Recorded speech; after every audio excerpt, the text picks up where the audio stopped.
Hmm. Hmm? What you looking at, boss?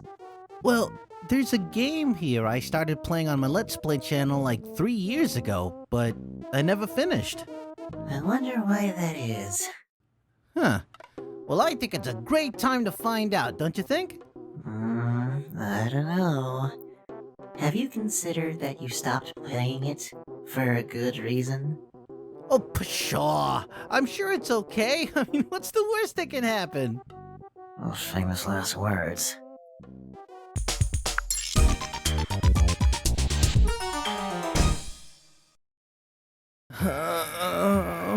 Oh no! Man down! Man down! Initializing emergency resuscitation protocols. Administering shock. Please stand by. Gargling! Shock administered. Patient should now be alert and responsive. Have a nice day. Ooh. Oh, thanks, Chip. I needed that. That old Inspector Gadget game was, something else, let me tell you. Alright, so, Inspector Gadget. It's a character in a franchise about a cybernetic man who holds the rank of police inspector in the fictional city called, well, Metro City.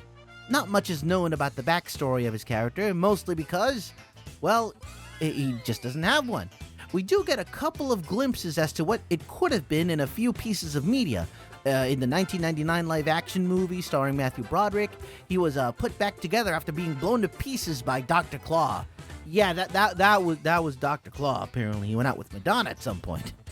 In the spin-off series Gadget Boy and Heather, it was simply referenced that Gadget Boy, the main character, was converted into a cyborg by scientist Myron Dabble. Why? I don't know. I don't think we get a reason in that one. Beyond those, the only time we get a full backstory to the character is in the back of a trading card back in 1991. It was a part of something called the National Save Kids campaign, which was a program developed in the United States to prevent unintentional injuries to kids. On the back of the card in question, it states that he gained his gadgets in an operation after suffering a near-fatal slip on a banana peel. Huh, I suppose that's one way to do it.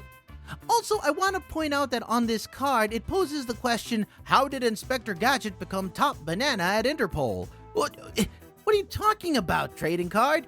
I mean, yeah, sure, he travels the world thwarting the various schemes of MAD, the Malevolent Agency of Destruction, but he always has been a police inspector from Metro City. I mean, sure, there was an episode where he helped out Interpol deal with a MAD agent named Presto Changeo, but he was still just a police inspector. So yeah, we might as well take that background info with a grain of salt. But it's all we've got. Say, what's my backstory, boss? Oh, so I narrowed it down to two possibilities with you. You either came packaged with the hub just like Val did for Dave, or you are purely constructed out of the sheer will of the universe to be my foil at every turn. Aww, which one do you like the best? I'll let you know when you get a trading card made out of you. Now, you gotta understand that this franchise is pretty big, spanning about nearly a decade in various movies and TV shows. I mean, you got Inspector Gadget, Inspector Gadget Saves Christmas, Gadget Boy, Inspector Gadget's Field Trip, the first live-action film, Inspector Gadget's Last Case, Gadget and the Gadgetinis, the sequel to the original live-action movie, which is a true return to form to the original cartoon, Inspector Gadget's Biggest Caper Ever, and finally, a new revival sequel in 2015 called Inspector Gadget. Oh boy, howdy. That's a lot of adventures for a bumbling cybernetic crime fighter, his genius niece Penny, and their relentlessly durable dog Brain. So of course this series spawned a whole slew of video games. One that I actually played when I was a kid was Inspector Gadget for the Super Nintendo Entertainment System.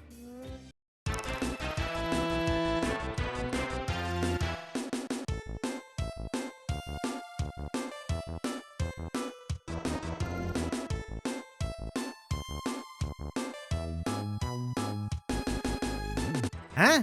What? What's going on? Where's the Inspector Gadget theme song? You know, where'd it go? According to a trivia factoid on IMDb, it looks like Deke lost the rights to the original music, which was produced by Saban. So they couldn't use the music in the game or in the 1992 TV special. Inspector Gadget saves Christmas.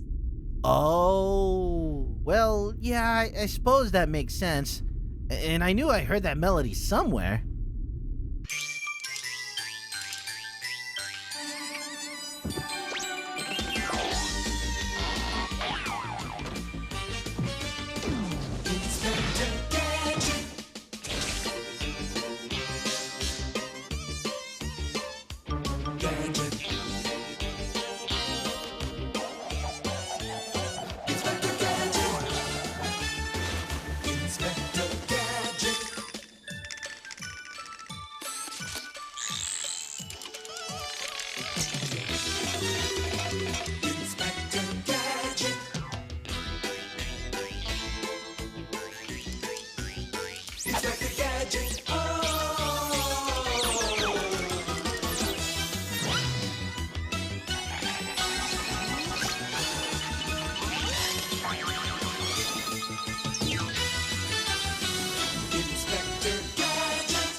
So the premise is that Dr. Claw kidnaps Penny and it's up to Inspector Gadget to save his niece. Huh. I guess Dr. Claw was finally fed up with Penny, especially because in the original series he did in fact find out that she was the one meddling in his affairs. Although from what I remember, it really doesn't matter because he goes right back to hating Gadget even though he knows Penny is the one that is the smarts. Disappointing theme song aside, the game is pretty much what's on the tin. You play as Inspector Gadget and you run around using gadgets to help you defeat enemies and get to the end of the stage, all leading up to a battle with Dr. Claw.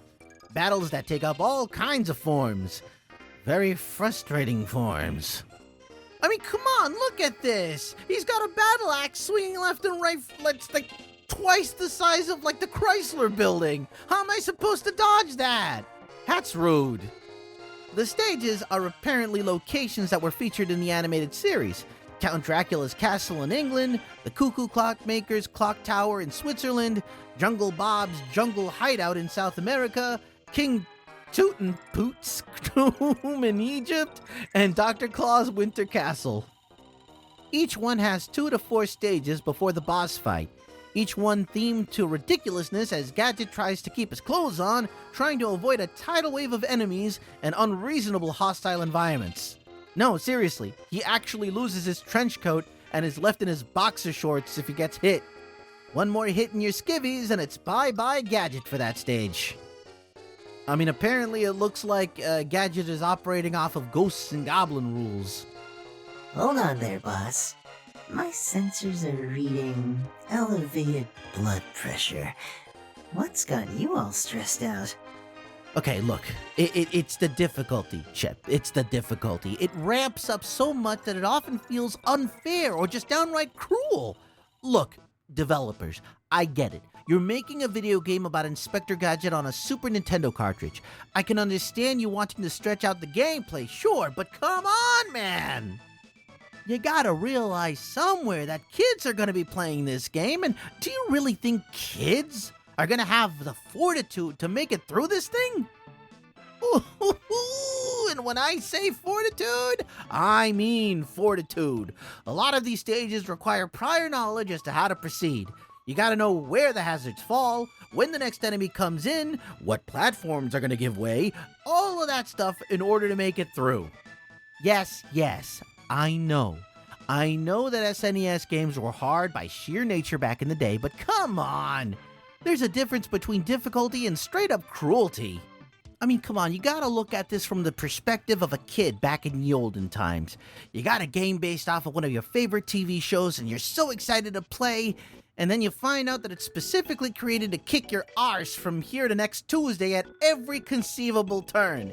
And woe be you if you end up having to go to school before you beat the game, cause fat chance if your parents are gonna let you keep the SNES on. So if you have to turn it off before you beat the game, then that's ultimately it. You gotta start from the very beginning because there are no save files. There aren't any passcodes to jump to the last stage you beat. It's playing it over from the very beginning. All over again. Okay. So there's absolutely nothing good about this game. Well, hey now, wait. I didn't say that. There's a reason I wanted to push myself to play this game all the way through. It looks great with the art style, and the sprites really feel like they were plucked right from the show. The various gadgets that can be used are both a mixture of what you'd expect from the show and completely original ones that make sense within both the show's and the game's universes. Oh, I don't know if this is Stockholm Syndrome, but the music is actually pretty dang good too. Especially seeing as how this is all stuff that's original and it's none of the melodies from the show. In the end, Inspector Gadget is one of those pretty tough SNES games that I can't recommend to casual players, but if you like those kind of unforgiving and relentless games and that happen to have an Inspector Gadget skin plastered on top, then by all means, go nuts! Okay, I think that's all I can do for this game. Remember, if you like what you see here, be sure to subscribe to the channel. And make sure to hit that bell button so you know when the newest content is released. That's right.